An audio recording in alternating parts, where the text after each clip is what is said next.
Halo guys, selamat datang kembali di channel Irfan Akbar 67. Dalam video ini, gua mau bahas anime Mushoku Tensei.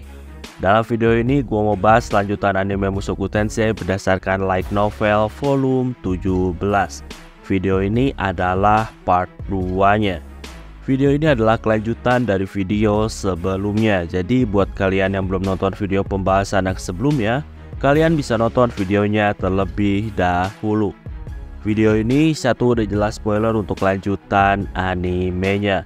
Jadi buat kalian yang gak suka spoiler, kalian bisa close video ini. Sebelum kita mulai, gua di sini mau ngingetin lagi ke kalian, jangan lupa untuk subscribe channel ini. Dan jangan lupa juga untuk nyalain loncengnya supaya kalian dapat notif kalau channelnya update video terbaru. Oh ya, buat kalian yang mau support gua, kalian tuh bisa langsung aja gabung dan join ke membership, atau bisa juga ngasih jajan via super chat, atau bahkan lewat link Saweria yang ada di deskripsi maupun komentar video ini. Gua juga di sini mau ngasih tahu ke kalian kalau gua tuh punya channel khusus yang bahas lanjutan manhwa. Jadi buat kalian yang suka sama komik Korea ataupun komik Cina, kalian tuh bisa langsung aja mampir ke channel gua yang satunya, yaitu Irfan 67. Oke, tanpa basa-basi lagi, langsung aja kita mulai ke ceritanya. Pagi hari, Ariel dan yang lainnya menuju Istana Perak. Singkatnya, 3 hari berlalu. Dan kegiatan Ariel selama 3 hari adalah bertemu dengan beberapa bangsawan. Diketahui juga kalau hampir setiap hari Ariel tuh kedatangan pembunuh bayaran. Ya, untungnya yang menjadi Ariel adalah Sylvie yang menyamar. Sedangkan Ariel yang asli menyamar menjadi pelayan. Walaupun para pembunuh itu mengganggu kegiatan mereka, tapi mereka tuh bisa mengatasinya dengan mudah. Dan di hari kelima udah gak ada lagi penyerangan karena pengawal-pengawal Ariel terlalu kuat. Saat ini juga ketika lagi pertemuan, Luke bertemu dengan ayahnya yaitu Philemon. Luke di sini tentunya nanyain soal pengkhianatan yang dilakuin sama ayahnya. Tapi Philemon gak menjawab pertanyaan itu. Luke di sini nyoba maksa meyakinkan ayahnya untuk selalu mendukung Ariel. Tapi hal itu gak berguna. Philemon tetap gak peduli. Beberapa hari berlalu dan sekarang Ariel berencana untuk ngadain pesta bangsawan. Acara pesta itu dibuat sama Ariel dengan alasan untuk menghormati Pangeran Grabel. Tentunya Ariel sengaja buat pesta untuk menciptakan panggung besar yang bakal dijadiin sebagai umpan dalam rangka menjatuhkan musuh. Ariel dan yang lainnya sekarang mempersiapkan segala hal dengan matang supaya rencana tuh berjalan dengan lancar. Sore hari dalam perjalanan pulang ke rumahnya, tiba-tiba mereka tuh didatangi sama seseorang yang bernama Naklegard. Ya, orang itu adalah Raja Utara sama seperti Wita. Di sini diketahui kalau Naklegard ini diperintah sama Darius. Di sini Eris bersiaga dan bersiap bertarung. Gak lama Ghislaine juga ikut menghunuskan pedang ke arah yang lainnya. Ya, ternyata Ghislaine tuh mengarahkan pedangnya ke arah Wita. Jadi Wita saat ini lagi menyamarkan diri dia di kegelapan. Rudius dan yang lainnya sekarang terkepung sama para Raja Utara. Oh ya, di sini Ariel tuh gak ikut dengan jalan yang sama. Jadi Ariel mengambil jalan lain. Jadi bisa dibilang yang dikepung tuh adalah Rudius, Eris, Ghislaine, Sylvie, dan juga Luke. Rudius saat ini berpikir untuk menang, dan dia tuh sekarang berpikir tentang Auber yang belum ikut menyerang. Rudius masih mencari lokasi sembunyi Auber.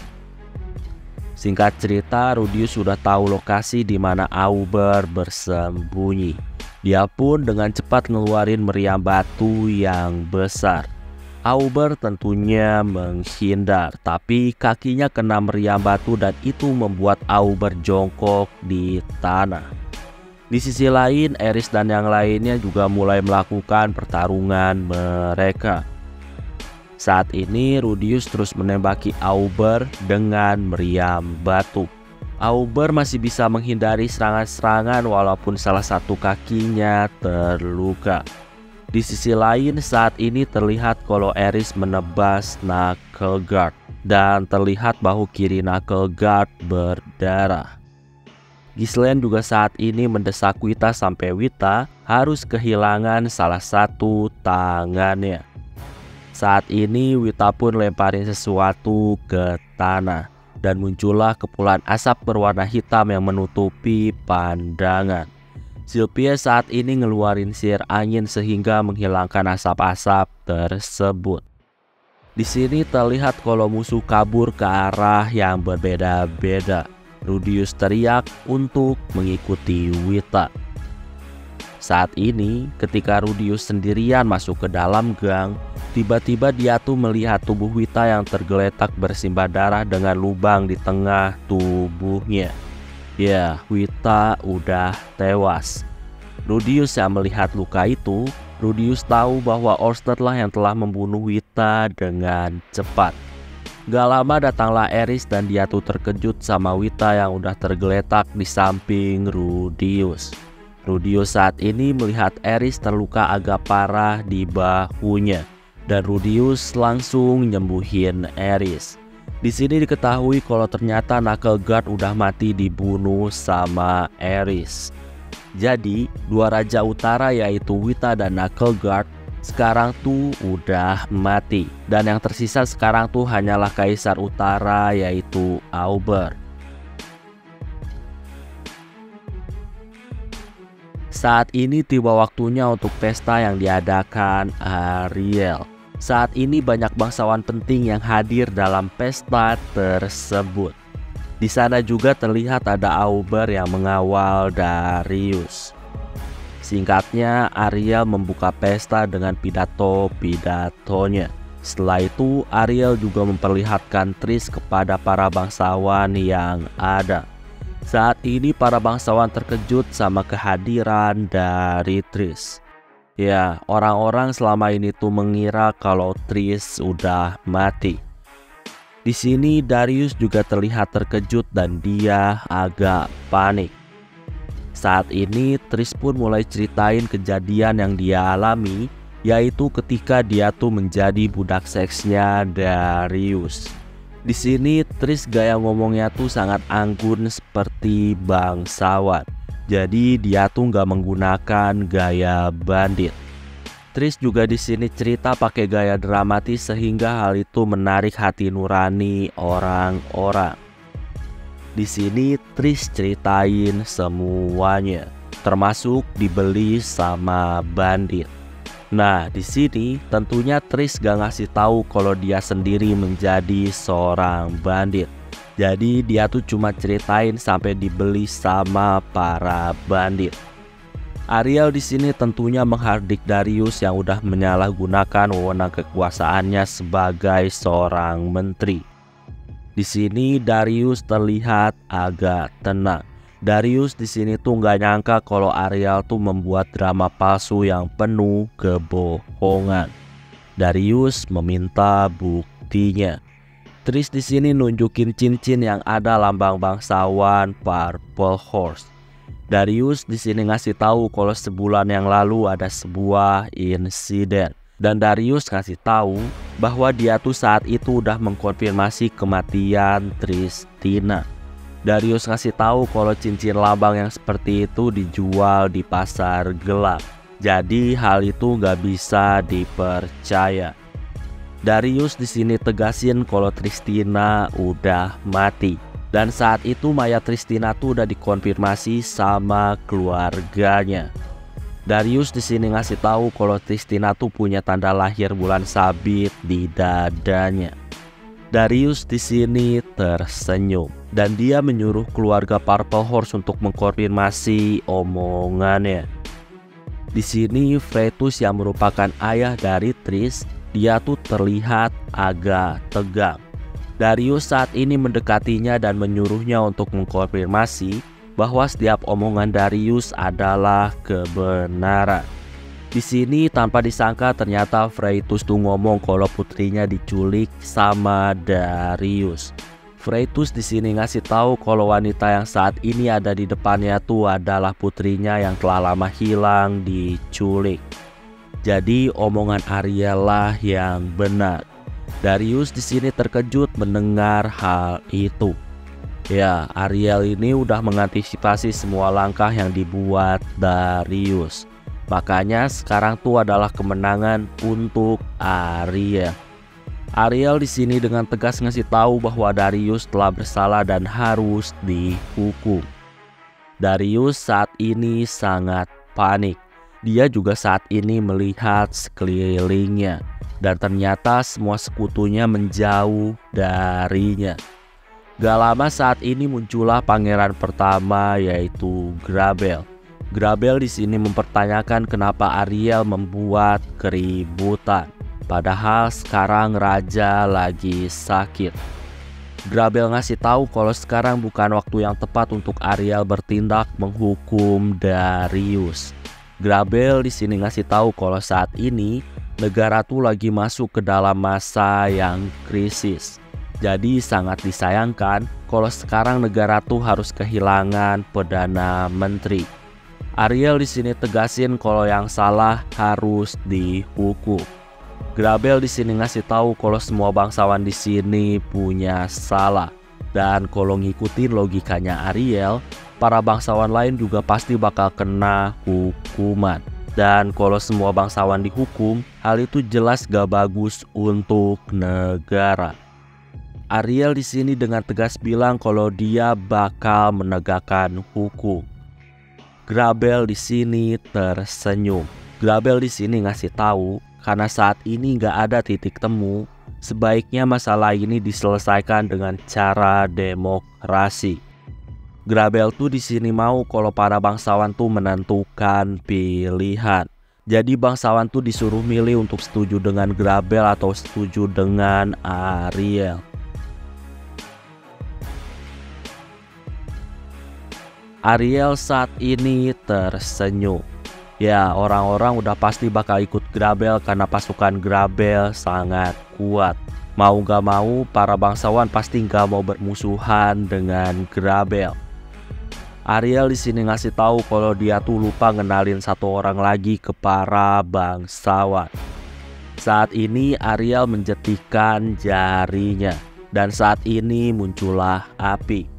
Saat ini dari luar jendela terlihat ada kastil terapung. Ya, para bangsawan tahu kalau kastil itu adalah milik Perugius. Para bangsawan di sini berbisik-bisik apakah Perugius tuh bakal mampir ke Asura atau enggak. Gak lama pintu ruangan terbuka dan Perugius datang beserta bawahannya. Perugius di sini mendekati Ariel dan ngucapin terima kasih karena udah mengundangnya ke pesta. Ariel di sini dengan wajah senang dia pun ngenalin Perugius ke para bangsawan. Para bangsawan langsung nundukin kepala di hadapan Perugius. Perugius di sini menyuruh para bangsawan untuk santai karena saat ini lagi pesta. Di sini terlihat ada 3 kursi utama yang kosong. Perugius di sini nanyain kepada Grabel di mana tempat Perugius harus duduk. Grabel sambil gemetaran, dia ngasih tahu kalau kursi Perugius adalah kursi raja. Perugius di sini menolak untuk duduk di kursi raja. Perugius ngasih tahu kalau dia udah lama jauh dari negara Asura, jadi dia nggak pantas untuk itu. Perugius di sini menyuruh Ariel untuk duduk di kursi raja. Jadi Perugius bakal duduk di samping Ariel.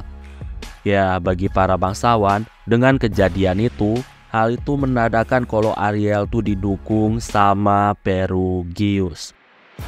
Gak lama tiba-tiba langit-langit ruangan pesta saat ini runtuh. Dari sana terlihat muncullah seorang wanita tua yang dikenal dengan Dewa Air. Namanya adalah Reidalia. Saat ini, dua pelayan roh Perugius yaitu Arumanfi dan Tropimus, mereka tuh ternyata menyerang Reida. Tapi para roh itu langsung ditebas menjadi dua sama Reida. Rudius juga di sini ikut menyerang. Tapi Reida dengan sigap langsung menebas tangan kiri Rudius. Untungnya Rudius menggunakan gauntlet yang kuat. Saat ini orang-orang dibuat gak bisa gerak sama Reida. Reida di sini menyuruh Auber untuk ikut bergerak. Reida di sini mau kalau Auber membunuh Perugius, Ariel, dan Rudius. Auber pun saat ini bergerak menuju Ariel. Rudius saat ini kesal karena dia nggak bisa gerak. Ya, Rudius ini sebenarnya udah dikasih tahu sama Orsted kalau ada dewa air, maka Rudius tuh harus segera menjauh dari jangkauan penglihatannya. Karena kalau enggak, Rudius gak bisa bergerak. Dan ya, walaupun udah dikasih tahu hal yang kayak gitu, Rudius saat ini tuh gak bisa berbuat apapun karena dewa air tiba-tiba muncul dan tiba-tiba menyerang. Gak lama saat ini sekelompok penjaga mulai muncul. Di sini Isolde terkejut dan dia tuh nanyain tentang apa yang Reida lakuin. Ya, Isolde ini adalah Raja Air. Makanya dia tuh terkejut ketika masternya datang untuk menyerang pesta. Saat ini Rudius terkejut ketika melihat Eris yang berjuang bergerak keluar zona dari Reida. Rudius di sini berharap kalau Eris gak gerak. Rudius tuh gak mau kalau Eris saat ini mati. Rudius pun saat ini membuat keputusan dan dia tuh mengalirkan mananya ke arah cincin Orsted. Ya, Rudius saat ini memanggil Orsted. Seketika orang-orang saat ini tuh langsung berhenti dan tiba-tiba orang-orang menjadi merinding. Reida juga di sini ngerasain firasat yang buruk. Dan dia menyuruh Auber untuk membawa Darius pergi supaya Darius bisa selamat. Orang-orang di sini tentunya bingung karena Reida memprioritaskan Darius daripada Pangeran Grabel. Reida pun di sini mulai bercerita. Intinya di masa lalu Reida tuh punya hutang budi ke Darius. Reida tuh sempat suka sama Darius. Dan dia tuh mau balas budi kepada Darius. Tapi saat itu Darius gak peduli. Dan akhirnya Reida saat itu pergi. Nah, seiring berjalannya waktu, Reida mendapatkan sebuah mimpi. Dan Reida dikasih tahu kalau Reida bisa membalas budi kepada Darius dengan cara mengabdi untuk pihak istana Asura.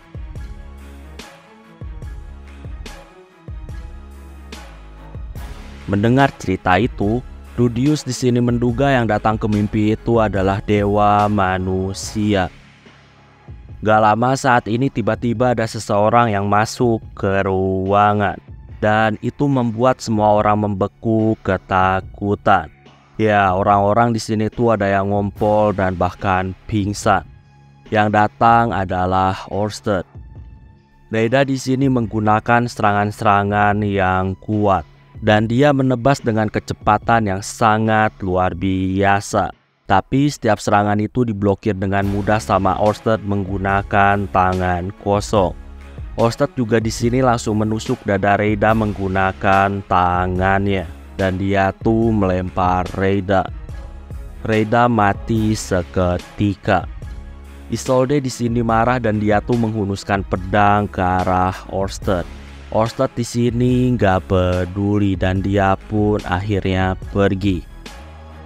Rudius, Ghislaine, dan Eris saat ini mau pergi mengejar Darius. Sebelum pergi, Rudius menyuruh Sylphie untuk menjaga Ariel. Singkat cerita, Rudius dan yang lainnya berhasil mengejar Darius dan Auber. Darius saat ini tuh terlihat sangat panik. Darius masih nggak percaya kalau situasi yang terjadi padanya tuh sekarang malah sangat buruk. Padahal dia tuh udah mendengarkan perintah dari dewa.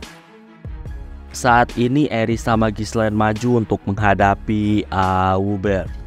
Aerys sama Ghislaine ini keduanya punya gelar Raja Pedang, dan keduanya tuh sekarang bakal menghadapi Kaisar Utara. Di sini, ketika melihat Aerys, Darius tahu kalau Aerys berasal dari keluarga Boreas. Darius ngasih tahu kalau dia adalah penyelamat keluarga Boreas. Ya, sejak kejadian teleport di Vitoa, Darius tuh mendukung penuh keluarga Boreas, sehingga keluarga Boreas tuh gak semuanya dieksekusi. Darius di sini mau kalau Aerys tuh nyelamatin dia, karena keluarga Boreas tuh bisa bertahan karena bantuan Darius.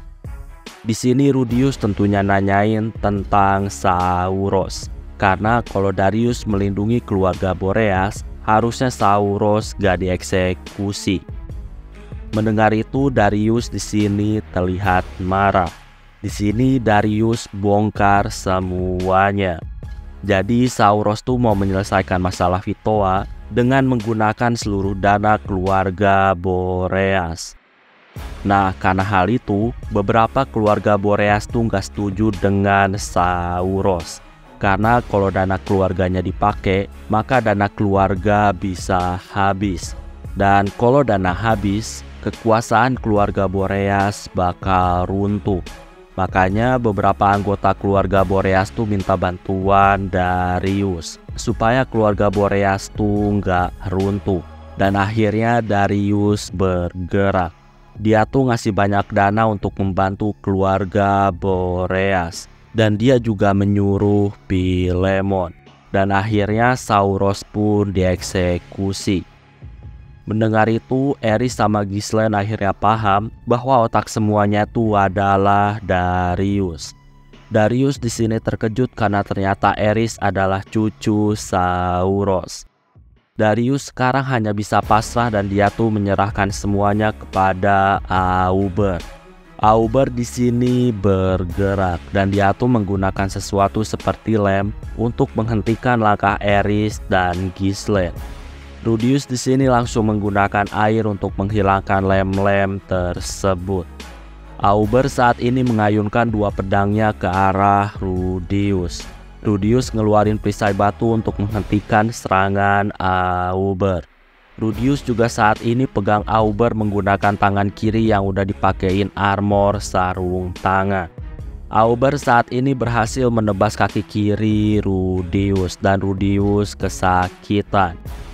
Ternyata saat ini Darius gak cuma diam. Darius juga saat ini mulai menyerang menggunakan bola api. Aerys di sini langsung membelah bola api tersebut. Di saat Aerys lagi fokus ke bola api, Auber langsung lemparin kunainya dan itu mengenai pinggul dari Aerys. Di saat yang sama Ghislaine juga menyerang Auber sekuat tenaga. Auber menahan serangan itu menggunakan pedangnya, tapi pedangnya saat ini hancur dan Ghislaine pun berhasil melukai bahu Auber. Auber di sini refleks mundur untuk jaga jarak. Rudius saat ini nembakin Darius menggunakan meriam batu. Auber di sini langsung membelah meriam batu tersebut. Sayangnya ketika dibelah, ternyata pecahannya itu memicu ledakan di samping Darius. Darius saat ini meringis karena matanya kena pecahan proyektil meriam batu. Aerys saat ini menebas Auber, tapi ternyata ditahan sama pedangnya. Walaupun gitu, pedang Auber di sini hancur dan Aerys berhasil menebas Auber. Auber saat ini kesakitan karena lagi-lagi dia tuh kena tebas. Di saat yang sama, Ghislaine juga menyerang pakai teknik pedang cahaya. Auber pun di sini tertebas dari bahu sampai pinggulnya. Auber pun dia tewas. Ghislaine saat ini mendekati Darius yang kesakitan memegangi matanya. Dan tanpa basa-basi, Ghislaine menebas Darius dan Darius pun dia tewas. Di sisi lain, para bangsawan yang masih ada di ruang pesta mereka tuh saat ini meyakini kalau Orsted adalah bawahan Perugius. Dan para bangsawan tuh saat ini berpikir kalau Ariel tuh didukung sama orang-orang yang kuat dan bahkan bisa mengalahkan dewa air dengan mudah. Nah, karena hal itu saat ini membuat para bangsawan tuh takut pada Ariel. Dan mau gak mau mereka tuh harus mengakui Ariel sebagai pemimpin Asura yang baru. Saat ini Philemon mendekat ke arah Ariel. Dan dia tuh berlutut di depan Ariel. Philemon ngasih tahu kalau dia tuh udah menunggu kedatangan Ariel. Dan dia ngasih tahu kalau selama ini dia tuh cuma pura-pura ada di pihak dari Grabel. Tujuannya untuk melemahkan Grabel dari dalam. Tapi ternyata Ariel sekarang tuh bertindak duluan. Ya, keluarga Philemon tuh bisa dibilang udah melakukan banyak hal kepada Ariel. Makanya sekarang Philemon tuh beralasan kalau dia membantu Grabel karena pura-pura. Ariel di sini dengan tegas ngasih tahu kalau dia tuh mewajarkan keputusan Philemon yang saat ini tuh mengikuti musuh karena mau keluarganya selamat. Ariel tuh mewajarkan hal itu dan dia tuh memaklumi pengkhianatan Philemon. Tapi sekarang Ariel tuh ngasih tahu kalau dia hilang respect ke Philemon.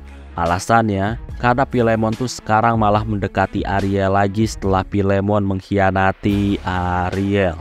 Bagi Ariel, tindakan itu adalah tindakan yang sangat memalukan. Ariel ngasih tahu kalau dia tuh tadinya mau memaafkan Philemon dan dia bakal menyuruh Philemon untuk pensiun dari jabatannya. Tapi karena Philemon sekarang mencoba menjilat Ariel, Ariel pun saat ini menjadi hilang respect. Dan bagi Ariel, Philemon tuh sekarang harus dihukum mati. Ya, Ariel tuh sekarang harus tegas. Karena gimana pun juga dia tuh saat ini dilihat sama para bangsawan. Seorang pemimpin tuh harus membuat keputusan tegas terhadap pengkhianat. Ariel di sini minta kepada Luke untuk pinjemin dia sebuah pedang karena Ariel tuh mau mengeksekusi Philemon secara langsung. Di sini Luke yang pikirannya udah terbebani sama banyak info dari dewa manusia, dia pun bingung dalam membuat keputusan. Luke tuh antara percaya sama dewa manusia atau enggak. Makanya dia tuh saat ini bingung dalam mengambil keputusan. Tapi satu hal yang saat ini membuat Luke sangat yakin dengan omongan dewa manusia, yaitu kedatangan dari Orsted yang menyerang dewa air. Bagi Luke, ketika dia melihat Orsted itu adalah orang yang sangat jahat. Dan Orsted itu adalah orang yang gak bisa dipercaya. Jadi bagi Luke, kerjasama dengan Orsted adalah suatu kesalahan. Karena Orsted adalah makhluk berbahaya. Luke saat ini memeluk Ariel dari belakang dan dia tuh menaruh pedang di leher Ariel.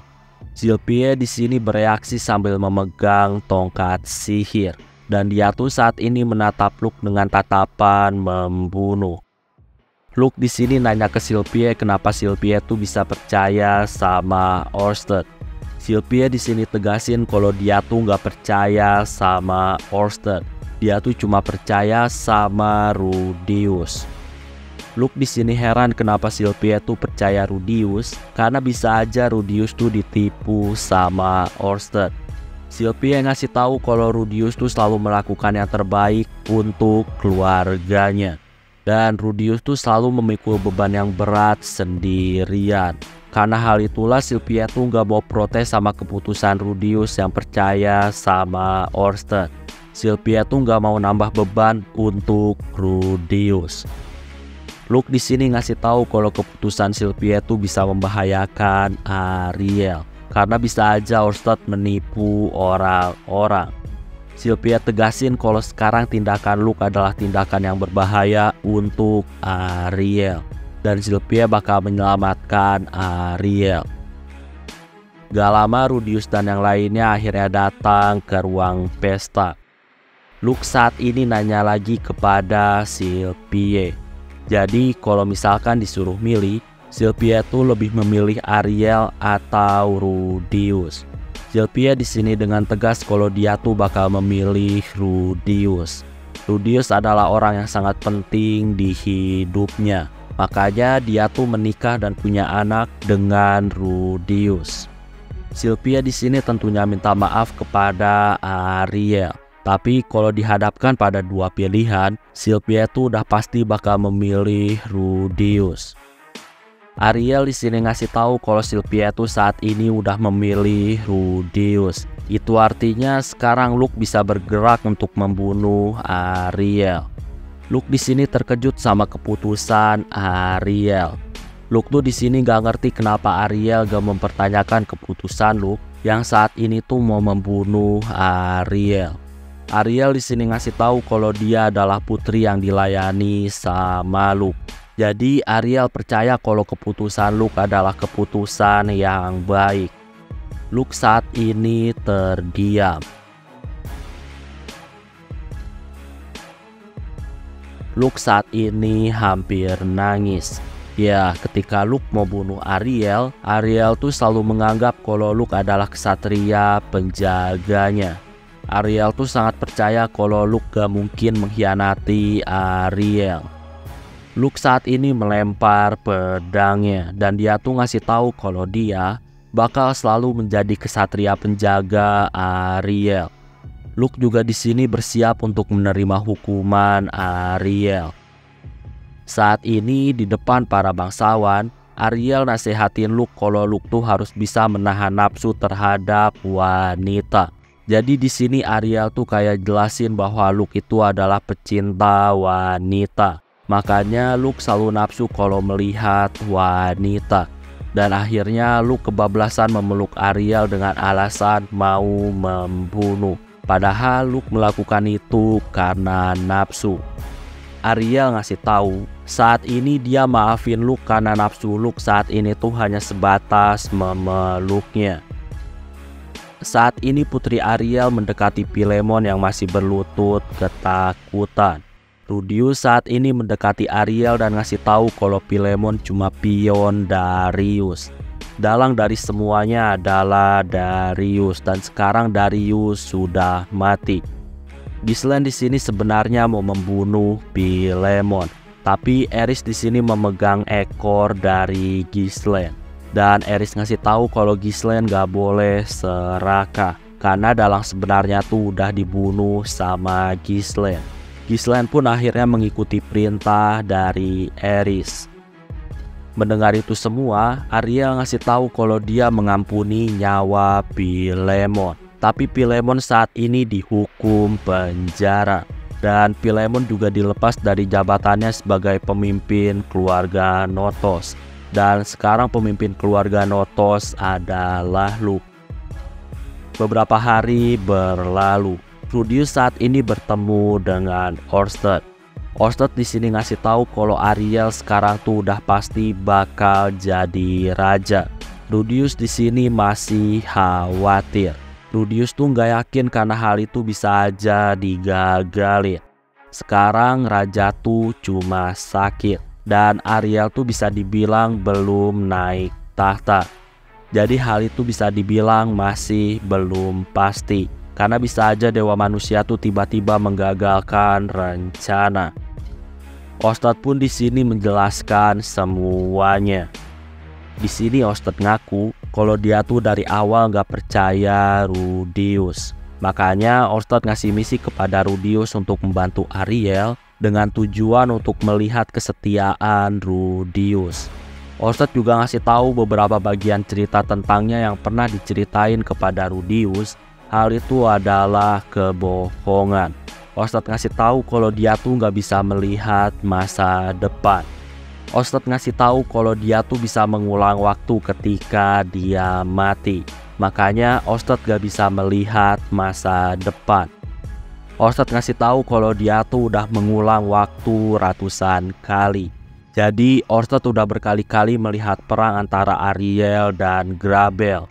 Nah, dengan mengulang banyaknya kejadian, Orsted nyimpulin kalau Ariel tuh sekarang dipastiin jadi raja.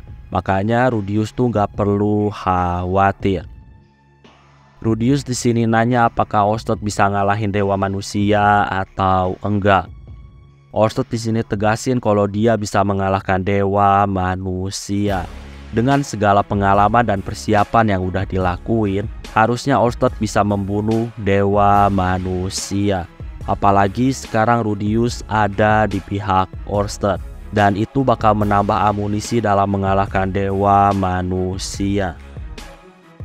Beberapa hari saat ini berlalu. Isolde datang menemui Eris di rumah yang udah disediain Arya untuk keluarga Rudius. Rudius memperkenalkan diri sebagai suami dari Eris. Di sini Isolde terkejut. Oh ya, sebelumnya Isolde tuh menganggap kalau sosok Luke adalah Rudius. Jadi bisa dibilang saat itu Isolde salah paham. Dan Isolde baru tahu kalau Rudius yang asli sekarang tuh ada di depannya. Rudius, Isolde, dan Eris mereka ngobrol. Di sini Isolde ngasih tahu kalau Reida tuh mau kalau Isolde meneruskan ajaran Dewa Air. Dan Isolde ngasih tahu kalau Ariel sekarang tuh mendukung Isolde. Makanya saat ini Isolde tuh ngasih tahu kalau dia bukanlah musuh Ariel. Karena hal itulah orang-orang gak perlu khawatir karena Isolde bukan musuh. Ya, di sini Isolde tuh cuma ngobrol santai dengan Eris sambil mengenang masa lalu ketika latihan bersama. Beberapa hari berlalu. Saat ini Rudius, Sylvia, dan Arya mereka ngobrol santai. Arya ngucapin terima kasih atas segala bantuan Rudius dan dia mau balas budi.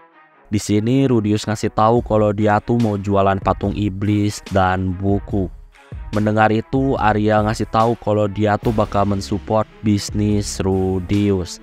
Ariel juga di sini tentunya ngucapin terima kasih kepada Sylvie.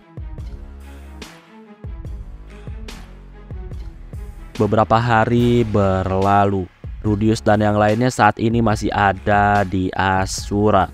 Dan mereka tuh ngelakuin kegiatan sehari-hari. Salah satunya adalah latihan. Nah, setelah latihan, Ghislaine pun ngucapin selamat tinggal ke Eris karena Ghislaine tuh mau lanjutin perjalanannya. Eris di sini dia sedih, tapi walaupun gitu Eris tetap kuat. Beberapa hari berlalu.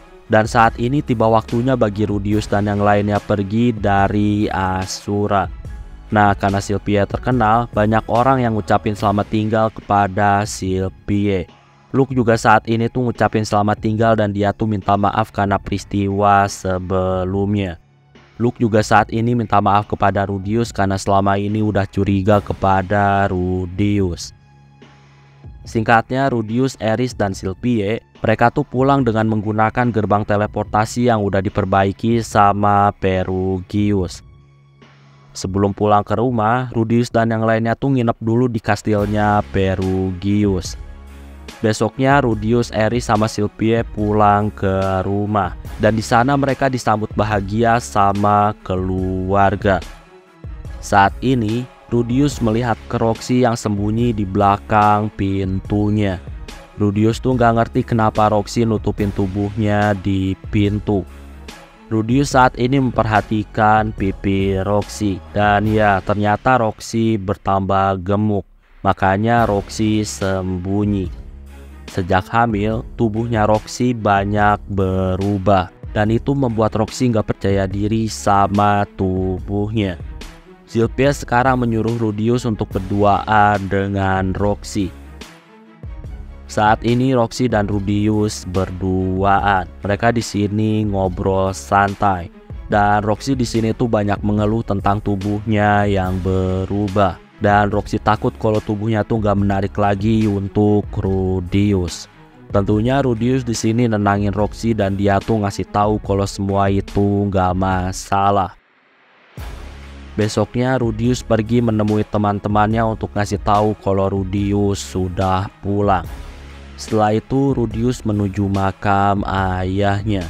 Dan Rudius tuh ceritain apa yang terjadi akhir-akhir ini.